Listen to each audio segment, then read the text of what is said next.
2019년 3월 17일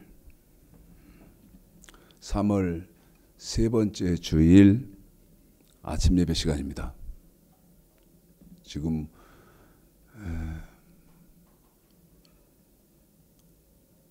말씀과 부활이 핵심인 기독교에 말씀이 없고 있다 해도 오류되어 있기 때문에 제가 지금 성경 통달, 제 성경을 제가 말씀드리고 있는, 강론해드리고 있는 이 말씀을 성실히 공부하시면 누구든지 성경을 통달하실 수 있는 성경 통달을 지금 하고 있습니다. 오늘이 6번째 시간입니다. 본론으로 들어가기 전에 잠깐, 오늘이 지금 3월 17일이라 그랬으니까 1사분기 중에 1분기도 거의 15일이 남은 그런 시점인데요. 제가 여러분 생각을 좀 해봤습니다. 무슨 생각을 해봤느냐? 제가 2019년 올해 1월 27일 날 1월 마지막 주에 설교 한 편이 있는데 그 설교가 어떤 거냐면 옳고 그름의 기준, 이 설교를 했습니다. 옳고 그름의 기준. 1월 27일 날 했거든요. 생각을 해봤는데요. 1월 27일 날 한 설교 옳고 그름의 기준은 그 설교 한 편으로 제가 한국 전 세계 기독교에 할 일 다 했다.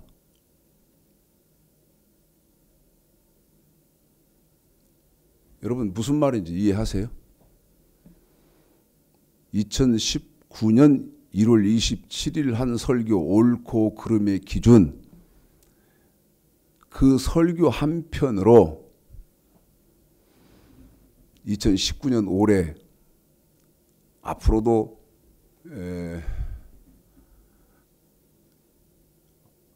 9개월이나 남았습니다. 앞으로도 9개월이 남았는데 전 그 설교 한 편으로 전 세계 기독교에 올해 2019년 한 해 동안 해야 할 일 다 했다. 그 이상 했다. 할 만큼 가치 있는 설교를 했습니다. 물론 전제 조건이 있습니다. 무슨 조건이 필요하죠? 듣는 사람의 지력이 필요합니다. 자,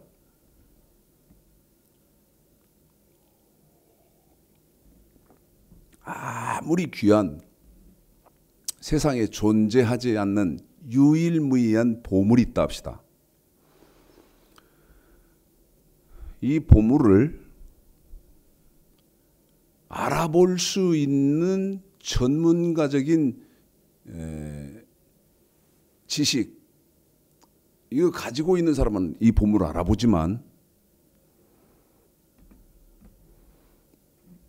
무지한 사람은 아무런 가치 없는 냇가에 굴러다니는 돌과 같은 것입니다. 제가 왜 이렇게 제 설교를 제가 이렇게 말씀드리느냐? 남이 평가를 해줘야지 네가 왜 스스로 그러느냐? 여러분의 관심을 촉발시키기 위해서입니다. 관심을. 자, 신천지는 저거가 옳다고 그러고 대한예수교 장로회 합동 측은 자기들이 옳다고 그러고 그 다음에 대한예수교 장로회 통합 측도 자기들이 옳다고 그러고 한국 기독교 장로회도 자기들이 옳다고 그러고 카톨릭도 자기들이 옳다고 그러고 여러분 누가 옳소? 누가 옳은 거예요? 그래서 뭐를 내가 가지고 있어야 된다? 옳고 그른 것의 지식, 내가 이걸 판단할 수 있는 지식을 갖고 있어야 된다. 옳고 그름의 기준, 그게 어디 있죠? 요한계시록 1장 2절에 있다. 한번 오죽하면 여러분 최창시 목사가 평생 할 일 다 했다 할 만한 가치를 두는 설교다 그게. 그런데 문제는 그걸 듣고 깨닫는 지식이 있어야 된다. 지력이 있어야 된다. 오늘은요, 지금 성경 통달 6번째 시간인데,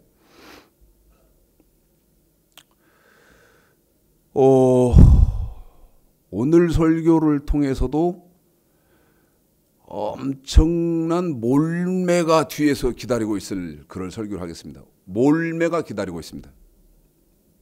수없이 나라들,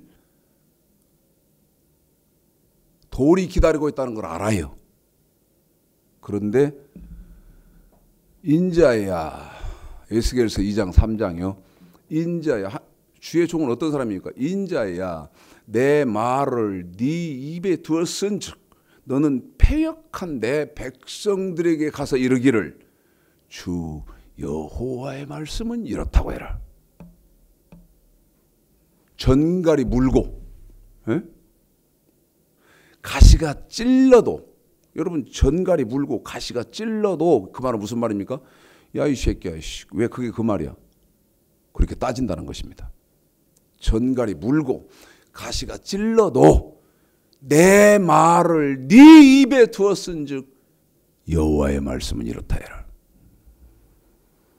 그런데 그 전갈 가시를 저는 뭐라고 표현했냐면 수없이 나라들 돌이 나라들 거라는 거 각오하고 있다 이렇게 말씀드렸습니다. 성경 통달 5번째 시간에서 구속사 창세기 15장 13절 14절 자 한번 읽어봐 드리겠습니다. 읽습니다. 창세기 15장 13, 14 이게 여러분 하나님이 저와 여러분을 택하시는 거라고 그랬죠. 자 읽습니다. 시작. 여호와께서 아브라함에게 이르시되 너는 청정히 알라 네 자손이 이방에서 객이 되어 그들을 섬기겠고 그들은 400년 동안 네 자손을 괴롭게 하리니 그 섬기는 나라를 내가 징치할지며 그 후에 네 자손이 큰 재물을 이끌고 나오리라. 지금 여러분 읽으신 창세기 15장 13, 14절에 아브라함에게 하나님께서 누구를 말씀하시냐면 아브라함의 후손을 말씀하십니다. 그런데 지금 읽으신 창세기 15장 13절 14절 이 상황 속에는 아브라함에게는 후손이 없습니다. 자손이 없어요. 자식이 한 명도 없어요. 그런 아브라함에게 후손, 내 자손, 후손을 하나님이 말씀하시거든요.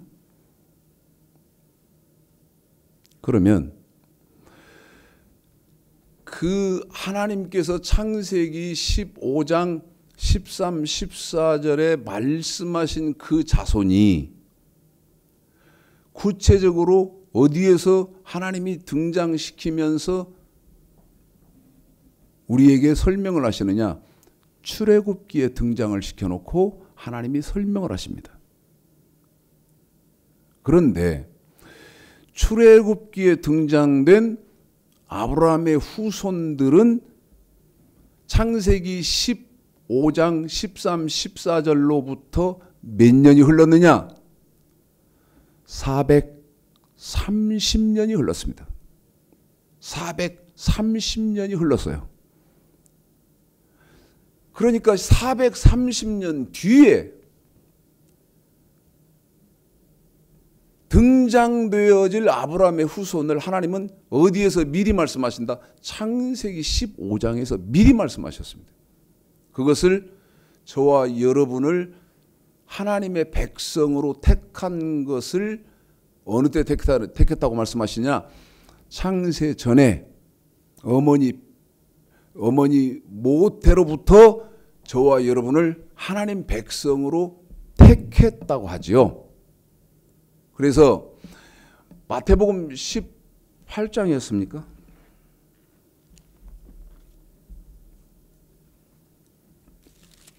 아, 16장이었네요. 마태복음 16장. 사람들이 나를 누구라 하되, 예, 어떤 사람은 엘리야, 어떤 사람은 세례 요한, 어떤 사람은 선지자 중에 한 사람이라고 하대요. 베드로야, 그러면 너는 내가 누구냐? 그래 베드로가 뭐라고 말합니까? 그 유명한 말, 주는 그리스도시요 살아계신 하나님의 아들이십니다. 마태복음 16장입니다.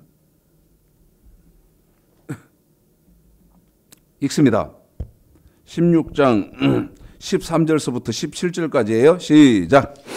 예수께서 가이사랴 빌보 지방에 이르러 제자들에게 물어 가라사대 사람들이 인자를 누구라 하느냐 가로되 더러는 세례 요한 더러는 엘리야 어떤 이는 에레미야나 선지자 중 하나라 하나이다. 가라사대 너희는 나를 누구라 하느냐. 베드로 너는 내가 누구냐? 계속해요. 시몬 베드로가 대답하여 가로되 주는 그리스도시요 살아계신 하나님의 아들이시니이다. 주는 그리스도시고 살아계신 하나님의 아들입니다.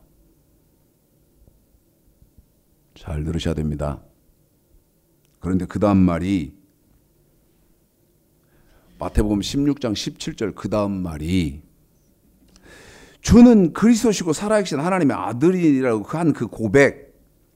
그런데 16장 17절에 이렇게 고백을 하게 한 이는 한 어떤 분인가 계시다는, 그게 너가 네 힘으로 한 것이 아니고 하늘에 계신 내 아버지가 너를 주는 그리스도시요 살아계신 하나님의 아들입니다. 이렇게 했다는 것입니다.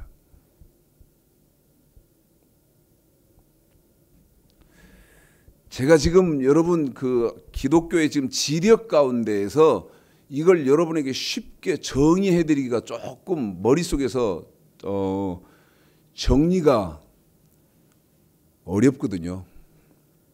제 그 힘든 부분이 어떤 거냐면, 여러분 제가 누구한테 배운 게 아니잖아요.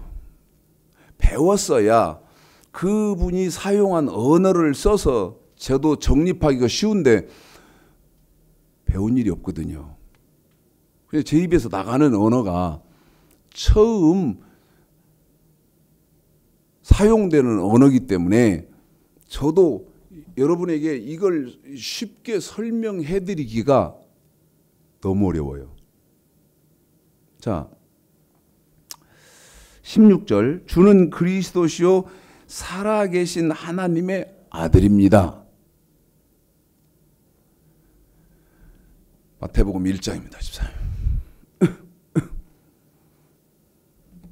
주는 그리스도시고 살아계신 하나님의 아들입니다.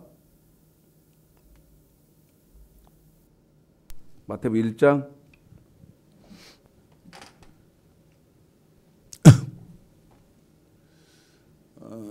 마태복음 16장 16절. 여러분 예수를 믿는 것이죠.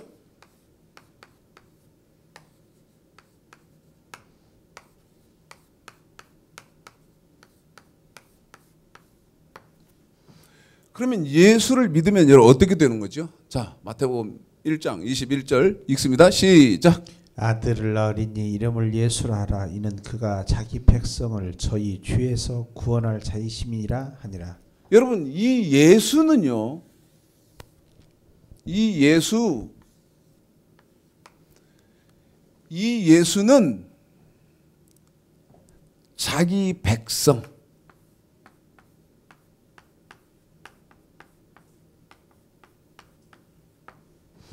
자기 백성.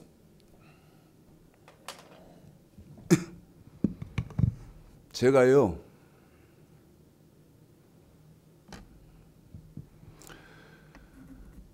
가슴이 터져도 말씀을 못 드리고 그런 부분이 있었었는데 오늘은 말씀을 드릴 것입니다. 너무 찢어지는데도 말을 못했어요. 말씀을 못 드렸어요. 마태복음 1장 21절 한 번만 더 읽어주실까요? 시작. 아들을 낳으리니 이름을 예수라 하라. 이는 그가 자기 백성을 저희 죄에서 구원할 자이심이니라 하니라. 여러분, 어떤 사람이 자기 백성이죠? 예수의 백성입니까? 하나님의 백성입니까? 묻습니다.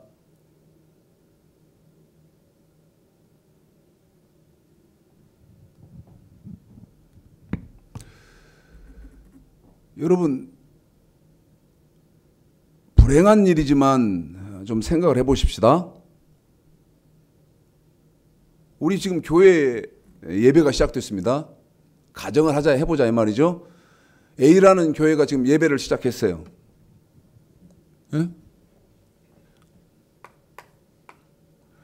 A라는 교회가 예배를 시작했는데 이 속에요 10,000명이 지금 있어요. 이 예배 드리는 이 교회 속에. 물어볼게요. 저 교회 속에 들어와 있는 사람들은 하나님의 백성 맞습니까? 잘 생각해 봐야 됩니다, 이거. 그리고 이 동영상을 보시는 분들은 그런 분 안 계시기를 바라고, 안 계실 거예요, 아마. 10,000명이 왔는데, 이 속에 10,000명이 들었는데, 예? 10,000명이 있는데, 여러분, 이 교회 속에 다 10,000명이 들어있으면 하나님 백성 맞습니까?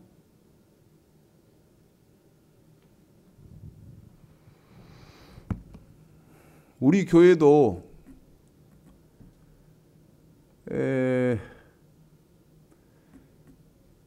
예배 시작하면 찬송을 시작합니다. 찬송을 합니다.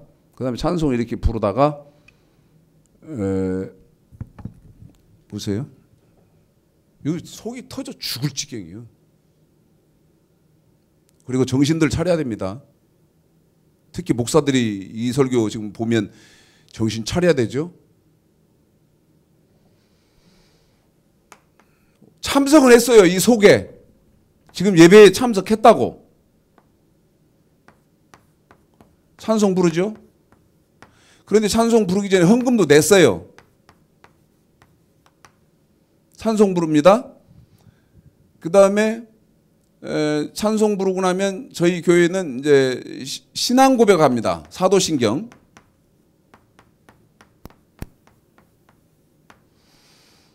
그 다음에 이제 교동문도 읽고 뭐 하고 나서 이제 기도도 합니다.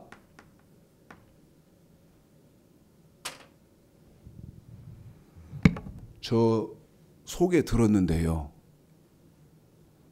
한 번도 안 합니다. 잘 들어야 됩니다.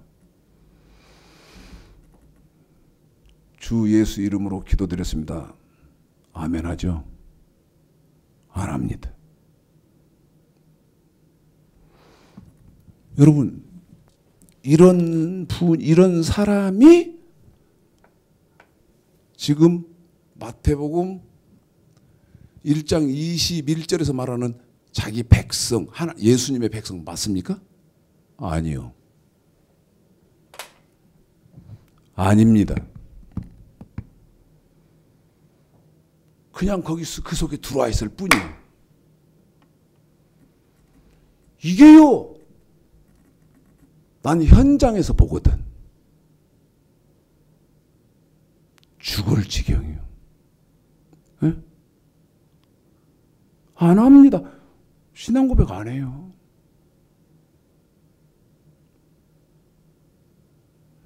자, 그러면 자기 백성이 어떤 사람이에요? 여러분, 마태복음 16장 16절의 조건이 충족된 사람이 백성이요. 이런 건 어려운 게 아니에요. 마태복음 16장 16절의 조건이 충족된 사람이 성경에서는 예수의 백성이다. 예수의 백성이다 이 말이에요. 그런 사람들에게 자기 백성의 뭐요? 죄.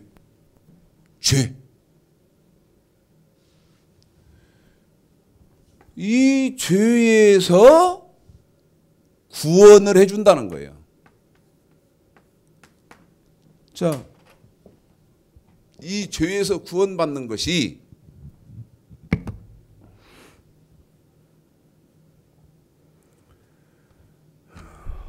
유다서의 14절.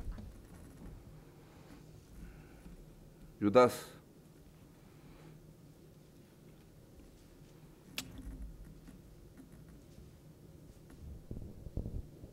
계시록을 먼저 그 바로 뒷자리니까 한번 읽어줄까요? 계시록 1장 5절이죠? 읽어보실까요? 시작. 또 충성된 증인으로 죽은 자들 가운데서 먼저 나시고 땅의 임금들의 머리가 되신 예수 그리스도로 말미암아 은혜와 평강이 너에게 있기를 원하노라. 우리를 사랑하사 그의 피로 뭘로요? 그의 피로 한 번 더 강조합니다. 무엇으로요? 그의 피로 우리 죄에서 우리를 해방하시고. 여러분, 예수 피, 예수의 피, 그의 피로 어디에서? 죄에서 구원, 이걸 해방해 이렇게 해줬잖아요.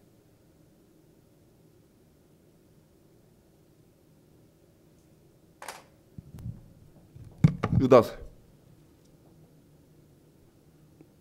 읽어주실까요? 유다서입니다. 여러분 지금 읽어드릴 유다서 3절은요. 한 번 더 말씀드립니다. 유다서 3절은 성경을 정확하게 분석해 놓은 거예요.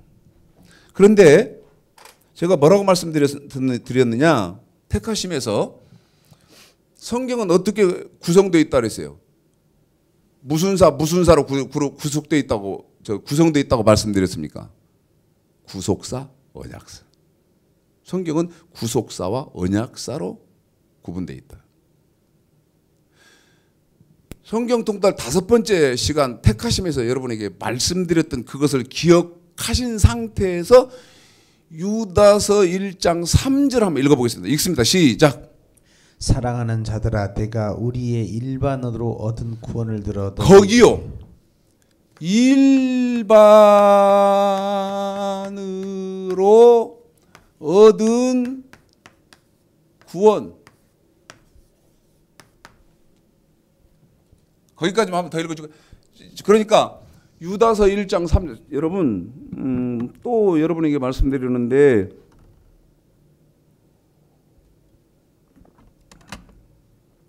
지난주에요. 어떤 집사님이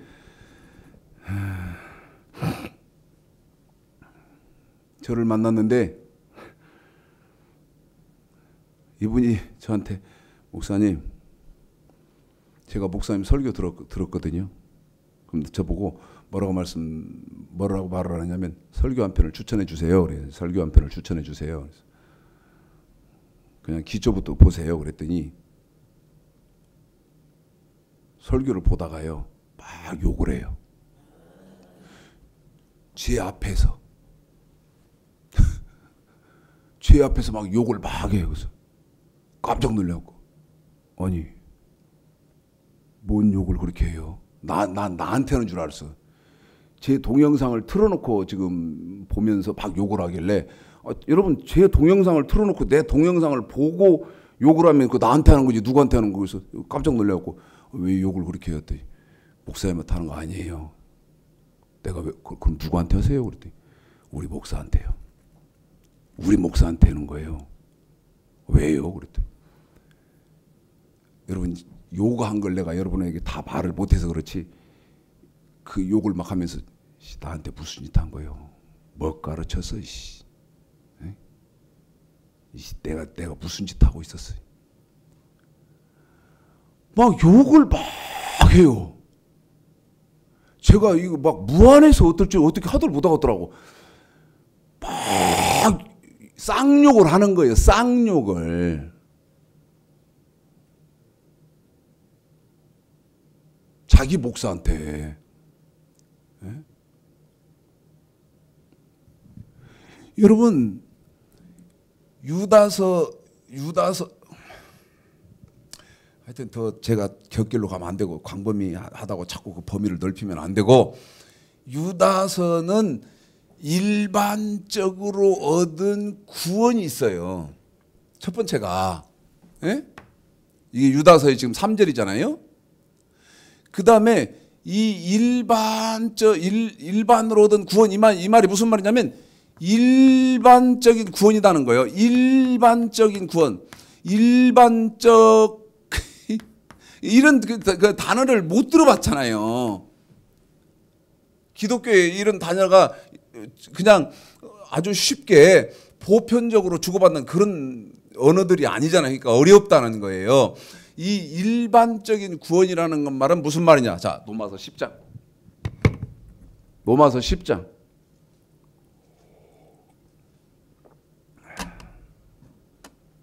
일반으로 얻은 일반적인 구원.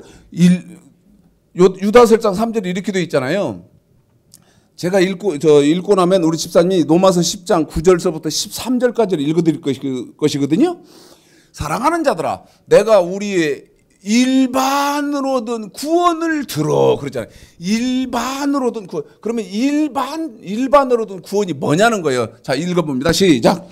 네가 만일 내 입으로 예수를 주로 시인하며 또 하나님께서 그를 죽은 자 가운데서 살리신 것을 네 마음에 믿으면 구원을 얻으리. 계속요. 사람이 마음으로 믿어 의에 이르고 입으로 시인하여 구원에 이르니라. 성경에 이르되 누구든지 저를 믿는 자는 부끄러움을 당하지 아니하리라 하니 유대인이나 헬라인이나 차별이 없음이라. 한 주께서 모든 사람의 주가 되사 저를 부르는 모든 사람에게 부요하시도다.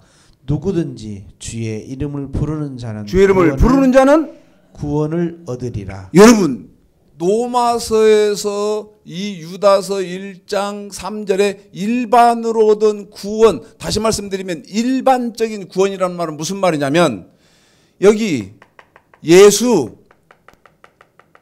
예수를 부르고 예수를 믿고 예수를 시인하면.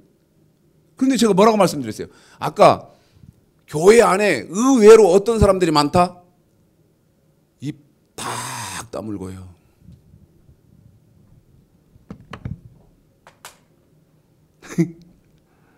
우리 교회 얘기 아니니까 한번 해야겠네. 재밌어서. 나하고 저하고 굉장히 절친히 지내는 목사님인데 그 교회도 이렇게 막 그렇게 큰 교회가 아닙니다. 자기 형님이, 그러니까 담임 목사님 형님이 그 교회를 온대요. 근데 그 형님은, 담임 목사님 형님은 어떤 사람이냐? 지금 농협에 근무하는 직원이에요. 근데 교회만 딱 오면 팔짱을 딱 끼고는 눈 딱 감고는 자기 시작한답니다. 교회만 왔다 하면 그 형수하고 같이 오는데, 그래가지고 딱 와서 앉으면 자기 시작해가지고 기적같이 설교가 딱 끝나면 눈을 뜬대요. 설교가 딱 끝나면 잠이 깬대. 처음부터 지금까지 똑같이 그렇게 한대요. 여러분, 이런 사람은 지금 보십시오. 예수를 교회 다니는데 예수를 믿는 사람입니까? 아니요. 그런데 하나님의 은혜는 어느 만큼 기가 막히냐면, 예수를 마태복음 16장 16절 주는 그리스도시요 살아계신 하나님의 아들입니다 하기만 하면, 요한계시록 1장 5절 당신의 아들 예수의 피로 죄를 깨끗이 씻겨주는데, 유다서 1장 3절 그것이 어떤 구원이냐? 일반으로 얻은 구원이다. 다시 말씀드리면 일반적인 구원이다. 무슨 말이냐? 로마서 10장 아까 여러분에게 읽어드렸지 않습니까? 유대인이나 헬라인이나 누구든지 예수를 고백하고 믿기만 하면 어디에서? 예수의 피로, 당신의 아들 예수의 피로 어떻게? 어디에서? 죄에서 어떻게? 구원해 준다. 이 일반으로 얻은, 유다서 1장 3절 일반으로 얻은 구원, 이 말은 자, 지위가 높은 사람이든 아주 제일 밑바닥에 있는 지위에 있는 사람이든, 그 다음에 많이 배운 사람이든 무학자든, 아니면 돈이 많은 재벌이든, 아니면 제일 가난한 사람이든, 그 다음에 건강한 사람이든 병든 사람이든, 그 다음에 아주 예쁜 사람이든, 그냥 보통 그런 사람이든, 누구든지 뭐하면 예수를 주는 그리스도시요 살아계신 하나님의 아들입니다. 이렇게만 고백을 하면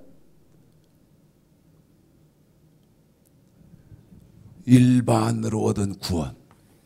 그런데 그 구원이 마태복음 1장 21절 주 예수를 믿으라 그리하면 너와 네 집이 죄에서 구원을 받으리라. 죄에서 구원해 주는 거예요. 죄에서 구원을 해 주는 거예요. 이것이 뭐다? 아까 말씀드린 일반으로든 일반적인, 다시 돈이 많은 사람이든 가난한 사람이든 건강한 사람이든 장애인이든 아니면 지위가 높은 사람이든 아니면 지위가 신분이 낮은 사람이든 아름다운 사람이든 인물이 그냥 그런 사람이든 누구든지 예수를 믿기만 하면 죄에서 구원을 해준다. 그런데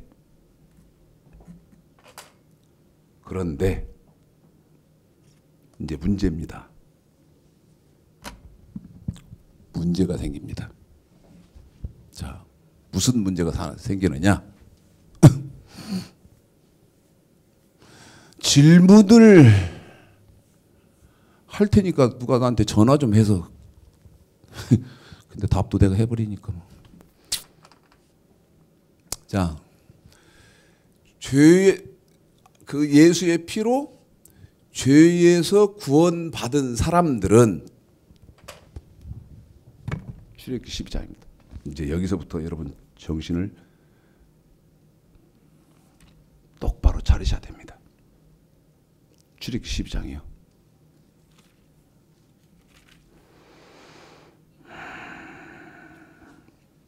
출애굽기 12장.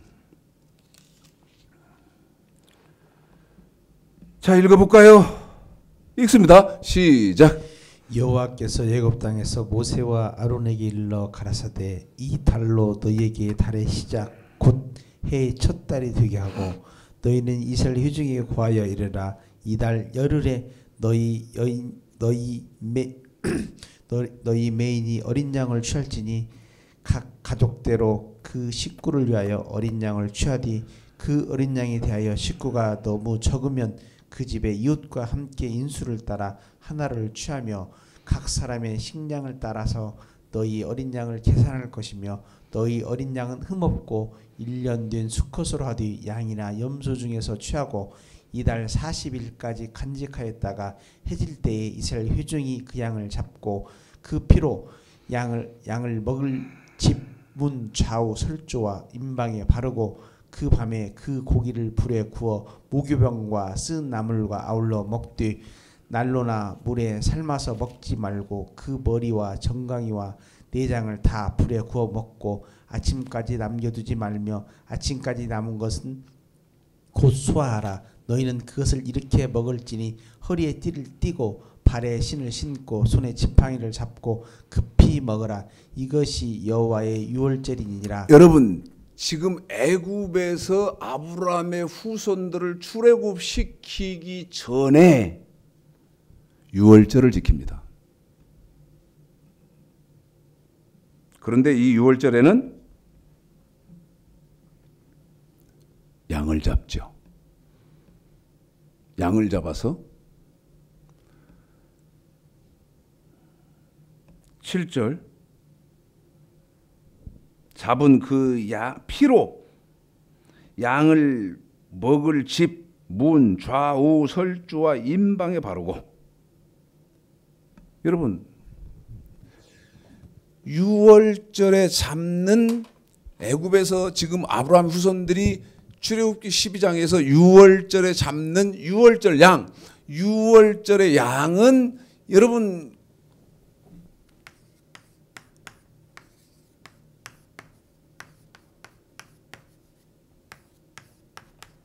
이 유월절 양은 누구를 예표합니까? 예수 그리스도를 예표하지 않습니까? 저와 여러분이 고백하고 믿고 따르는 그 예수 그리스도를 예표하는데 이 유월절 양의 피를 문 임방과 여기 문 임방과 그 다음에 좌우 설주에 발라놓은 집만 장자가 죽는 사망이 넘어갔거든요.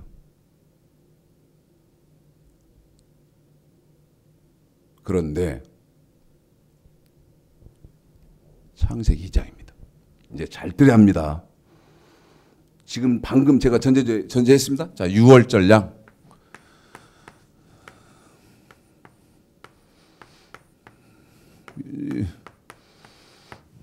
유월절 양. 지금 예수 지금 출애굽기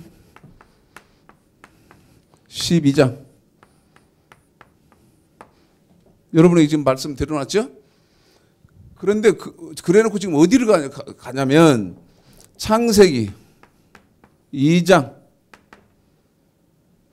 8절서부터 14절까지 이게 이제 지금 기독교가 여기서 또 이제 또 졸도 기절을 해야 되는데 심령이 죽어버린 사람은 저게 뭔 말이다냐. 저게 나하고 무슨 상관이 있단 말이냐. 좀 그럴 거거든요.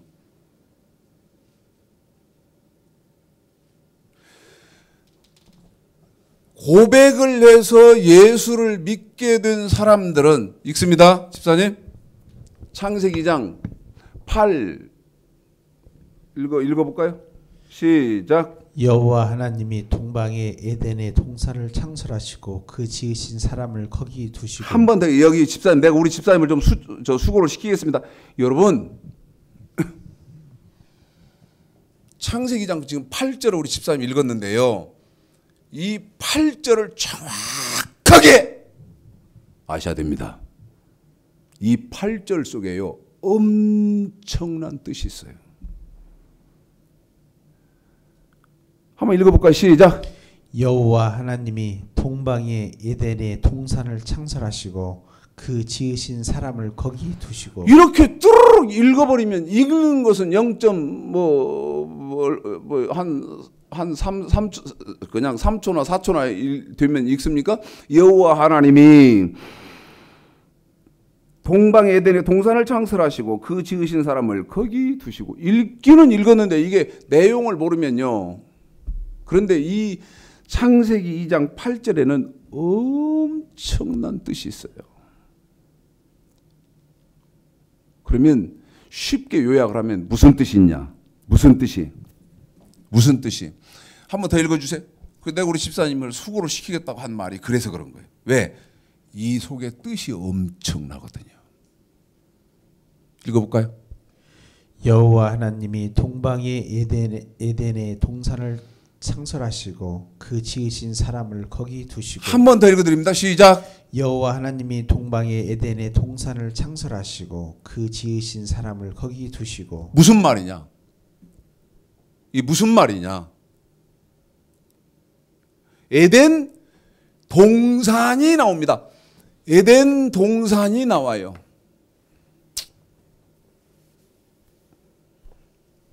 에덴 동산.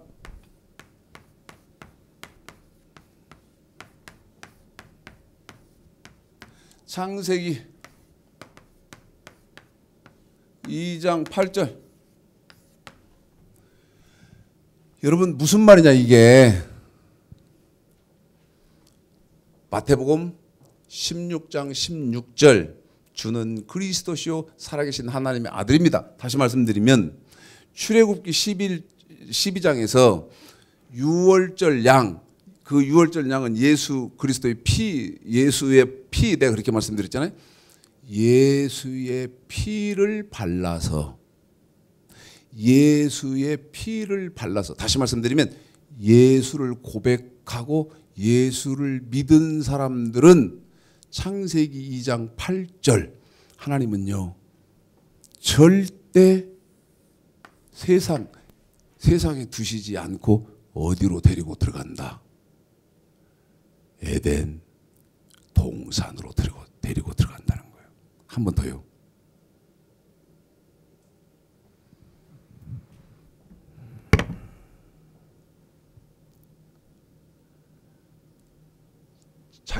자기 아들 예수 그리스도, 예수를 믿는 사람들은 세상에 두지 않고 에덴 동산으로 데리고 들어간다 이 말이에요. 그 말이 어디 있다?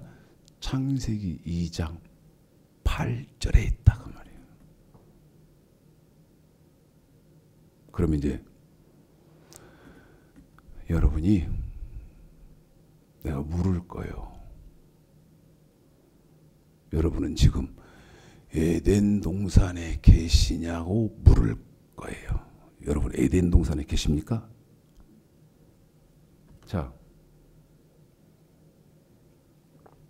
이제 어렵습니다. 조금. 근데 최대한 쉽게, 교회에서 목사들이 이런 말을 이렇게 보편적으로 하면 절대 하나도 어려운 게 아닌데 안 들어봤거든요. 안 들어본 말이라서 어려운 거예요. 그런데 이건 사실은 부끄럽고 쪽팔리고 창피한 줄 알아야 하는 것은 어떤 거냐면 이게요 아주 상식이어서 보편적인 대화의 내용이었어야 되는데 이 상식이 존재하지 않거든요. 그러니까 어떻게 돼요? 이 대화가 성경적인 대화, 지금 제가 말씀드리고 있는 것이 예수 믿는 사람들은 보편적인 대화해야 되는데 나눠본 일이 없거든요. 자, 묻습니다. 국가, 나라, 네? 마태복음 16장 14절 잠깐만 읽어주실까요? 아니 마태복음 6장이요.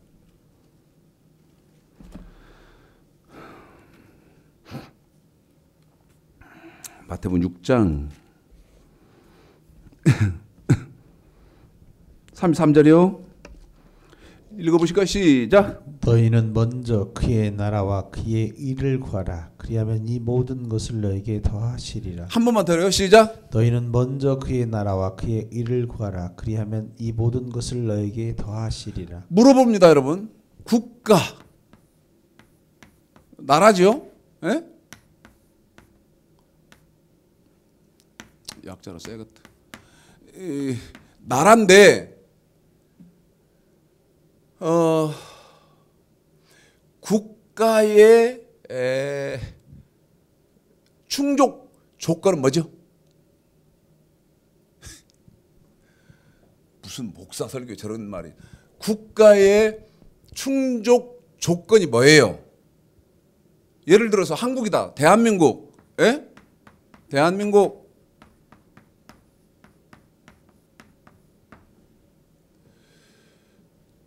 자, 보십시다. 어디가 지구상에 지금 저기 주인이 없는 땅이 있을까? 미국 LA 가가지고 태극기 딱 꽂아놓고 이제부터는 여기는 대한민국이다. 여러분 그러면 대한민국이 되는 거예요? 어? 선언. 저 어디라고 그럴까? 하여튼 독일 가가지고 대한민국 태극기를 딱 꽂아놓고 이제부터 여기는 대한민국이요. 전 세계여 들으라 나의 공포를 해놓고 하면 여러분 한국이 되는 겁니까? 아니요. 국가라고 그럴 때는 세 가지 그 요건을 갖춰야 돼요. 첫째가 뭐예요? 영토입니다. 땅. 예? 땅. 대한민국 그럴 때는 땅이요. 그 다음에 누가 있어야 돼요? 국민, 백성이 있어야 돼요. 국민, 백성이 있어요. 두 번째는. 그 다음에 세 번째가 뭐예요? 세 번째가 자 봐요. 에덴 동산 그러잖아요. 에덴 동산 아까 창세기 2장 8절에서 여호와 하나님이 동방 에덴에 동산을 창설하시고 그 지으신 사람을 거기 두시고 제가 지금 맞게 했는지는 모르겠으나 여호와 하나님께서 동방의 에덴에 동산을 창설하시고 그 지으신 사람을 거기 두시고 창세기 2장 8절에 그랬는데 여러분 이 에덴 동산이 마태복음 아까 읽었던 6장 33절에서 하나님의 나라입니다. 돌. 제가 그렇죠. 제 뒤에 뭐가 수없이 있을 거라고 말씀. 돌. 그 돌이 지금 이제 날라오기 시작할 거예요. 무슨 말입니까, 여러분? 네?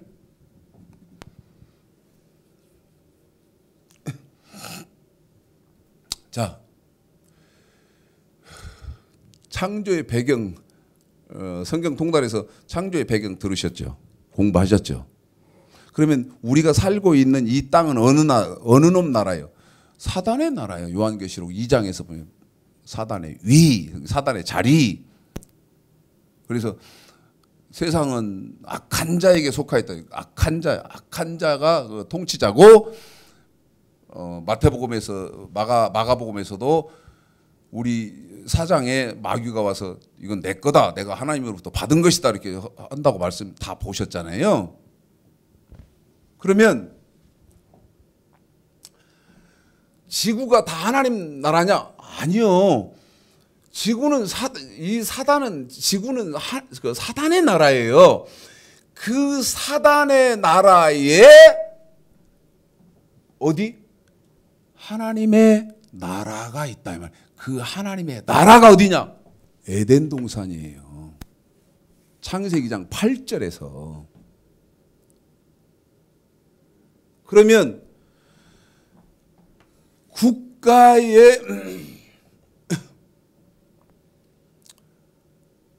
국가가 형성되려면 갖춰야 되는 영토, 땅, 그 에덴 동산이고, 그 다음에 두 번째 뭐가 있어야 돼요?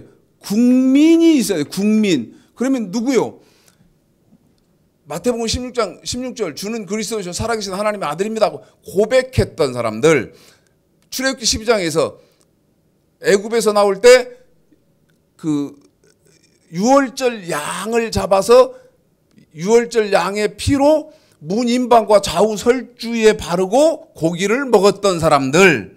그 사람들이 그런데 그 사람들이 하나님의 국민이고 그 다음에 마지막 국가가 형성되려면 국가로 인정되려면 마지막 세 번째 있어야 하는 조건 마지막 조건이 뭐냐면 헌법입니다. 여러분.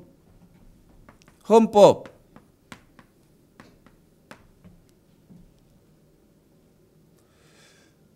땅이나 국민이나 헌법이나 이 셋 중에 하나가 없으면 국가로 인정을 받을 수도 없고 국가라고 주장을 할 수도 없어요.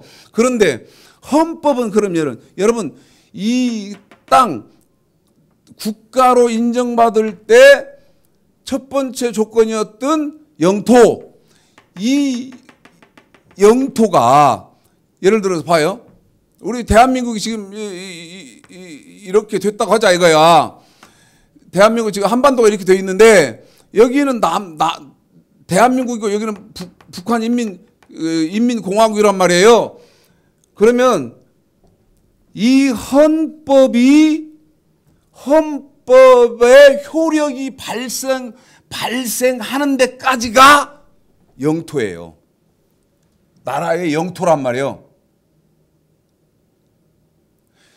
그러면 이 헌법이 우리는 어디까지 효력이 발생하냐면 독도까지 효력이 발생하잖아요. 근데 독도 넘어서 일본 가가지고 왜 당신 대한민국 헌법을 안 지킵니까? 그러면 여러분 말이 돼요? 안 돼요? 안 돼요. 거기는 일본 국가이기 때문에 일본 나라의 헌법이 효력을 발생을 하는 것이지, 평양에 가가지고 당신 왜 교통법 위반해서 신분증 주시오, 이럴 수 없다 이 말이에요. 상징적으로 한 나라이고 한 나라의 땅이지만 그건 상징적인 것이고, 대한민국의 헌법이 어디에서 딱 멈춰요? 38선에서 멈춘다 이 말이에요. 그 넘어서부터는 북한의 헌법, 그 인민공화국 헌법이 그 사람들은 저촉을 받고 그러잖아요. 그래서 우리는 38선까지밖에 우리나라의 그 대한민국의 헌법이 저촉이 안 되기 때문에 대한민국은 여기까지가 대한민국이에요. 여기 독도까지가 대한민국이고. 그러면 여러분 이 창세기 2장 8절에 에덴 동산은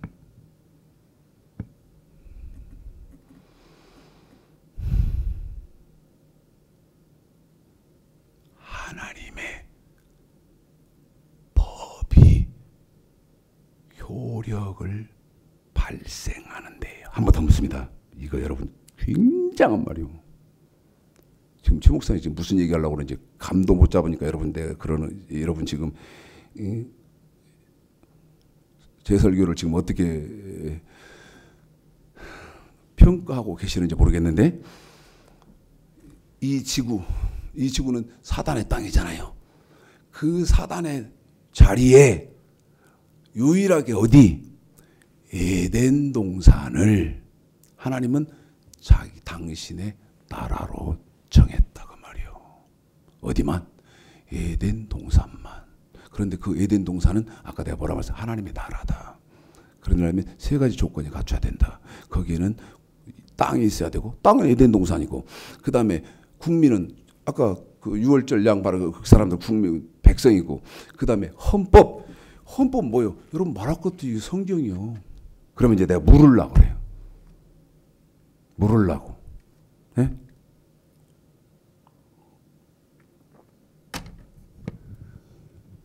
아주 목 찢어지게 하고 물을 것인데 묻고 싶은데 그렇게 못하니까. 여러분은 하나님의 나라 에덴 동산에 계시는 사람이요? 아니면 하나님의 나라 에덴 동산이 아닌데 하나님의 나라 에덴 동산으로 가장한 데에 계시오? 이해했어요? 이해했냐고. 다시 창세기 2장 8절서부터 14절까지 미안하게 생각합니다. 그리고 여러분 이게 매일 한 편씩 하면 쉬운데, 그리고 제가 이렇게 시간에 이렇게 쫓기지는 않는데 그렇게를 못 하잖아요. 그래서 이거 이렇게 하고 넘어가 또 가는 부분도 참 죄송하게 생각해요. 그래서 오늘 제목은 에덴 동산의 비밀. 에덴 동산이 어디 뭐요?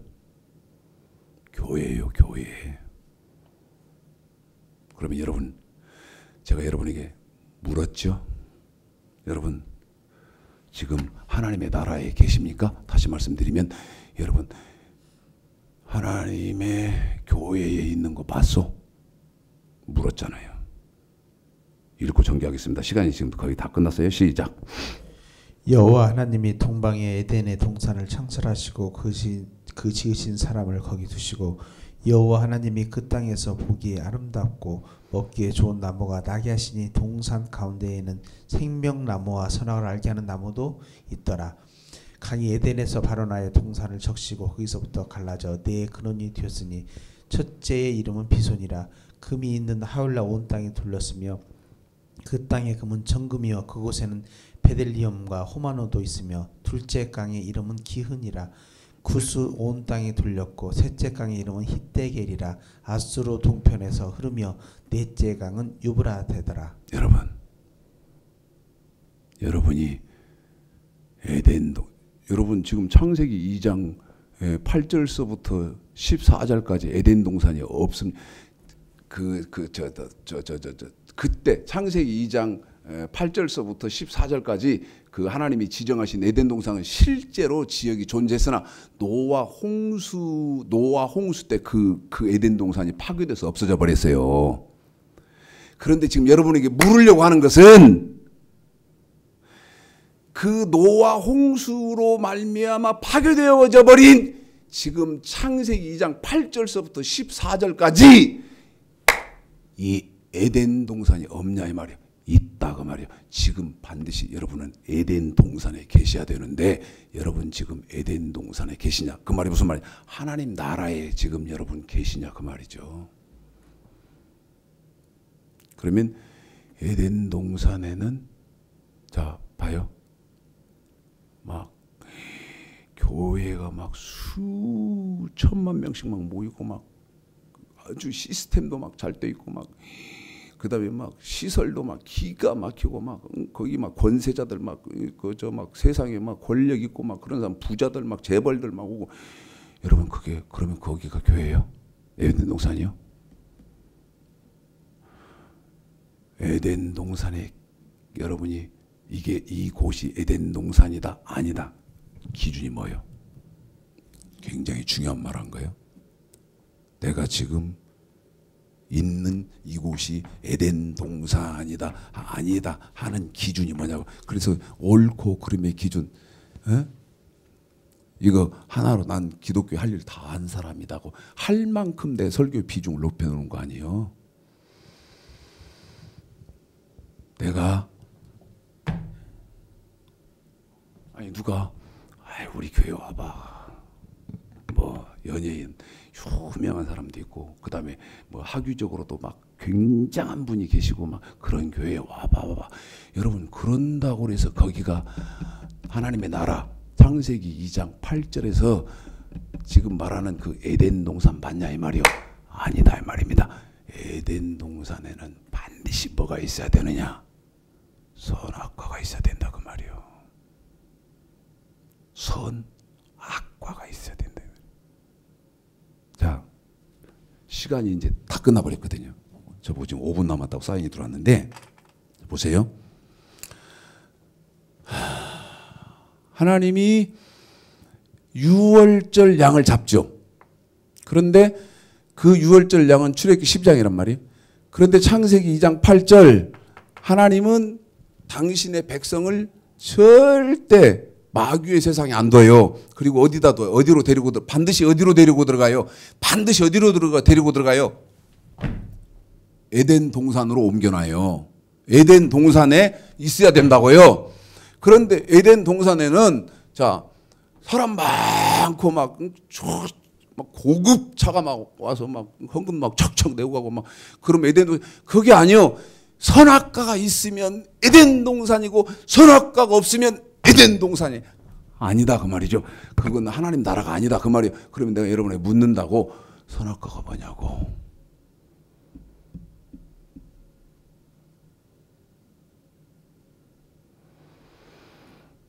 읽습니다. 출애굽기 3장 10절.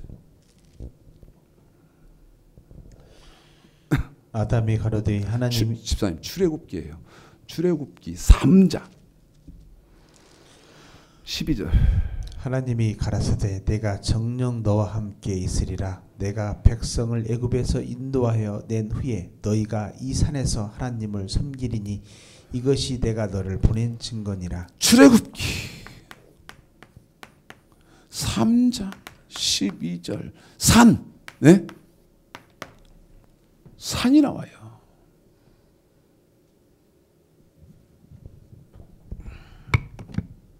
그 산은 역대 3장 역대하 3장. 여러분 에덴 동산은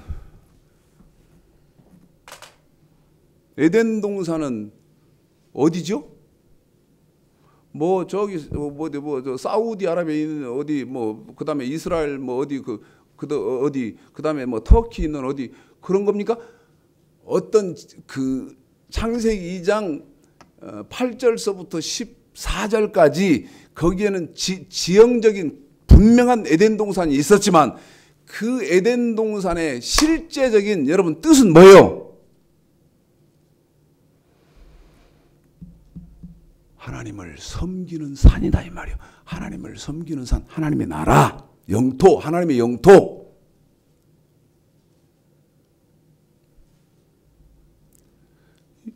역대 3장 1절 시작. 솔로몬이 예루살렘 모리아 산에 여호와의 전 건축하기를 시작하니. 한 번 더요. 14 시작. 솔로몬이 예루살렘 모리아 산에. 무슨 산에요? 모리아 산에. 뭐를요? 여호와의 전 건축하기를 시작하니. 한 번 더 합니다. 시작. 솔로몬이 예루살렘 모리아 산에. 어디에요? 집사님 무슨 산에? 모리아 산에. 뭐를요? 여호와의 전 건축하기를 시작하니. 그래요. 하나님의 전이 있는 산, 하나님의 전 성전을 어디다 졌냐? 모리아 산에다가 지었어요. 이사야 2장. 이사야 2장.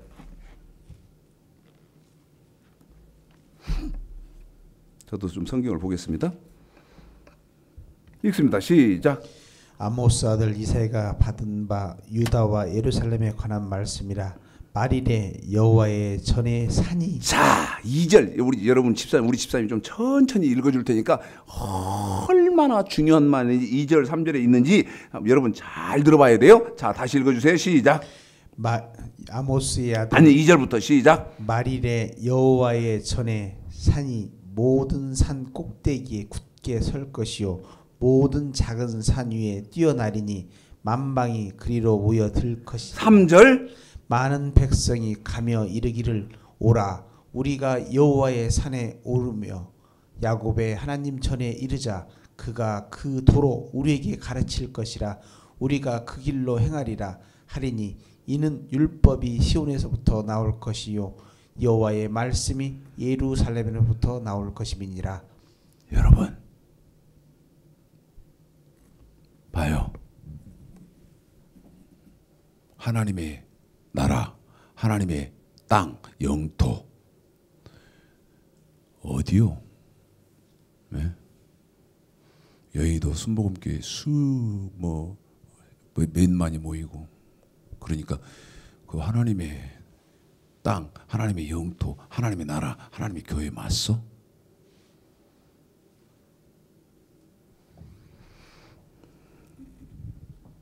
(2절) 3절 이사야 2장 3절 여호와의 산에 가니까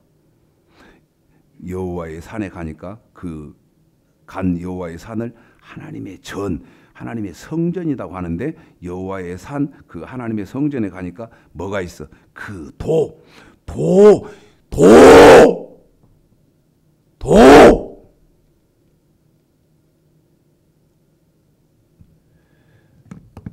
여기 이사야서 2장은 다시 옵니다. 데살로니가 전서 1장 가보겠습니다. 데살로니가 전서 1장.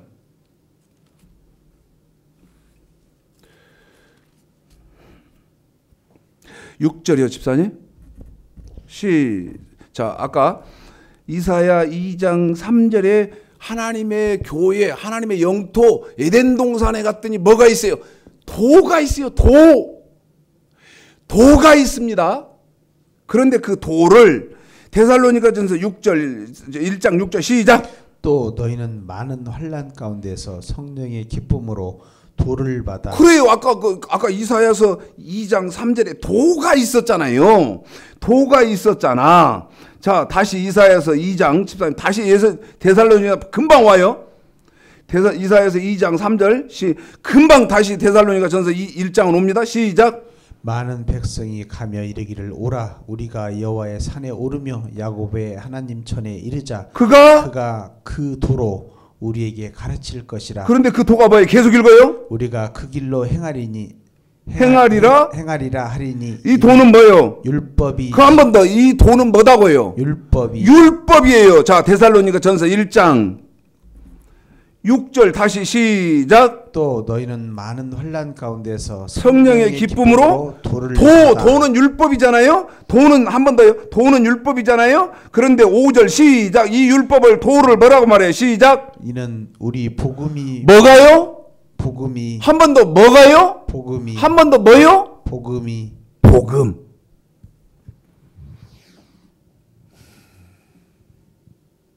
물읍시다.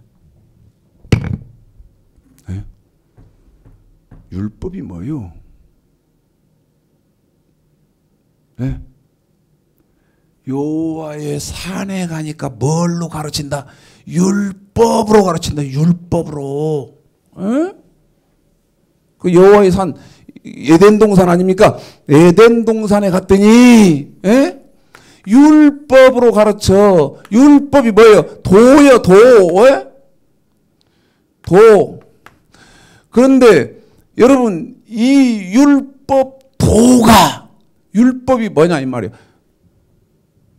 대답을 못 하시면 어디에 없었기 때문에 못 하시는 거예요. 에덴 동산에 안 계시기 때문에 모른다 이 말입니다. 신명기 4장 8절 율법이 뭐요? 예? 아, 율법이 뭐냐고.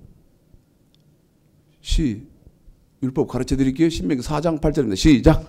오늘 내가 너에게 선포하는 이 율법과 같이 그 규례와 법도가 공의로운 큰 나라가 어디 있느냐. 규례와 법도요. 음? 그런데 이 도, 율법이 뭐예요? 복음이요. 예? 데살로니가 전서 아까 1장 5절 6절 이 도를 율법을 신약에서는 뭐라고 하는 거예요? 복음이라고 한다 이 말이에요. 그러면 에덴 동산은 교회인데 여러분 지금 교회에 계신 건 맞아요? 잘 생각해봐라 이 말이에요.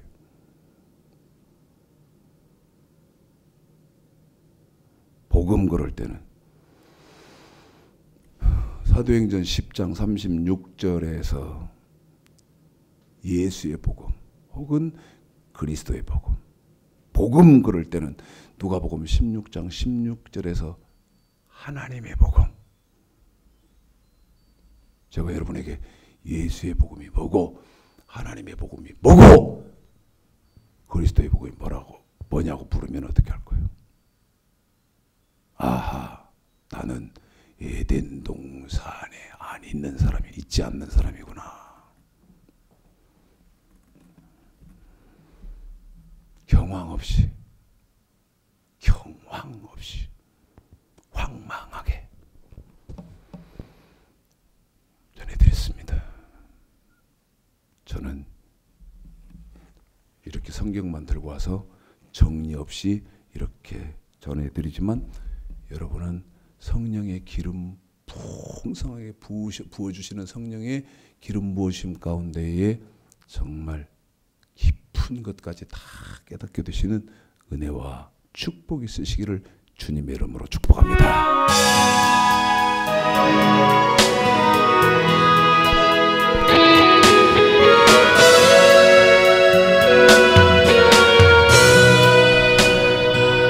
나를 위해 오신 주님, 나의 죄를 위하여서 유대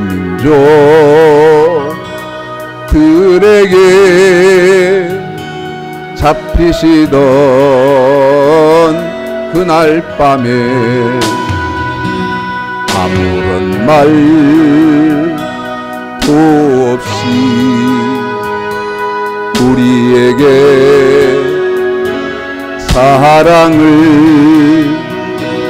보여주신 주님 예수 십자가를 지셨네.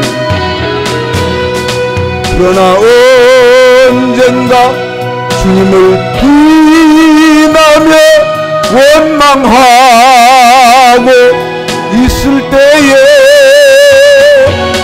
나에게 오셔서 사랑의 손길로 어루만지셨네. 거절할 수 없어 외면할 수 없어 주님의 그 손을 잡았었네. 주님의 사랑에 뜨거운 눈물을 흘리고야 말았다네. 이 세상에 오신 주님, 나의 죄를 위하여서 로마 평정 창과 칼에 찔리시던 그날 오후 아무런 말도 없이 우리에게 평안을 약속하신 주님 예수 십자가에 못 박혔네. 그러나 언젠가 주님을 비나며 원망하고 있을 때에 나에게 오셔서 사랑의 손길로 어루만지셨네. 거절할 수 없어 외면할 수 없어 주님의 그 손을 잡았었네. 주님의 사랑에 뜨거운 눈물을 흘리고야